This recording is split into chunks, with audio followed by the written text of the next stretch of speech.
ಪ್ರತಿ ಸರಿ ಮೀಟಿಂಗ್ ಬರುತ್ತೆ, ಏನೋ ಪ್ರತಿ ಸರಿ ಟ್ರೈನಿಂಗ್ ಕರ್ಕೊಂಡ್ಬಂದು ನಮ್ಗೆ ಏನೋ ಟ್ರೈನ್ ಅಪ್ ಮಾಡ್ತಾರೆ, ಅವೆಲ್ಲ ಇವಾಗ ನೆಕ್ಸ್ಟ್.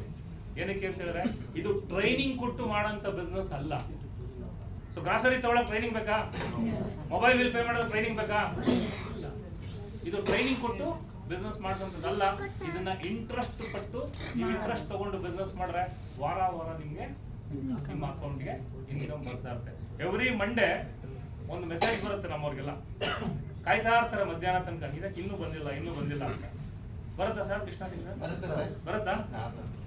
ಸಾಯಂಕಾಲ ಆಗಷ್ಟಲ್ಲಿ ಮೆಸೇಜ್ ಬರುತ್ತೆ, ಸುದೀಪ್ ಅವ್ರಿಗೆ ಸರ್ ನಿಮ್ಮ ಅಕೌಂಟ್ಗೆ ಸ್ಮಾರ್ಟ್ ಕ್ವಿಕ್ ಇಂದ 1 ಲಕ್ಷ ಕ್ಲಿಯರ್ ಕ್ರೆಡಿಟ್ ಆಯ್ತು.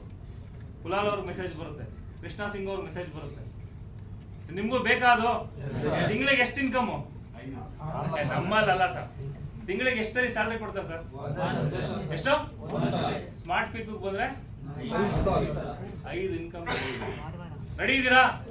ಎವ್ರಿ ವೀಕ್ ಇನ್ಕಮ್ ಬರುತ್ತೆ. ಅದಾದ್ಮೇಲೆ ರೀಪರ್ಚೇಸ್ ಇನ್ಕಮ್ ಮಂತ್ಲಿ ಒಂದ್ಸರಿ ನಿಮ್ಗೆ ರೀಪರ್ಚೇಸ್ ಇನ್ಕಮ್ ಬರುತ್ತೆ. 5 ಇನ್ಕಮ್ ಬರುತ್ತೆ. ಇಂಥ ಒಂದು ಅದ್ಭುತವಾದಂಥ ಬಿಸ್ನೆಸ್ ಸೀರಿಯಸ್ ಆಗಿ ತಗೊಂಡು ಮಾಡಿ. ಇದನ್ನ ಬೇರೆ ಬೇರೆ ತರ ಯಾವುದೋ ಒಂದು ಬಿಸ್ನೆಸ್ಗೆ ಕಂಪೇರ್ ಮಾಡಿಕೊಂಡು ಅಲ್ಲಿಗೂ ಇಲ್ಲಿಗೂ ಕಂಪೇರ್ ಮಾಡಿಕೊಂಡು ಸೂಟ್ ಆಗೋದು. ಈಗ ಕೃಷ್ಣ ಸಿಂಗ್ ಸರ್ಗೆ ಈ ಒಂದು ಕಾನ್ಸೆಪ್ಟ್ ಸೂಟ್ ಆಗುತ್ತೆ, ಚಂದ್ರಶೇಖರ್ ಅವ್ರಿಗೆ ಈ ಒಂದು ಕಾನ್ಸೆಪ್ಟ್ ಸೂಟ್ ಆಗುತ್ತೆ. ಅದೆಲ್ಲ ಬೇಡ. ಒಂದೇ ಬಿಸ್ನೆಸ್ ಅನ್ನ ಒಂದೇ ಫೋಕಸ್ ಅಲ್ಲಿ ಇಟ್ಕೊಂಡು ಮಾಡಿ, ಒಂದು ಟಾರ್ಗೆಟ್ ಇಟ್ಕೊಂಡು ಈ ಒಂದು ಬಿಸ್ನೆಸ್ ಅನ್ನ ಮಾಡಿ.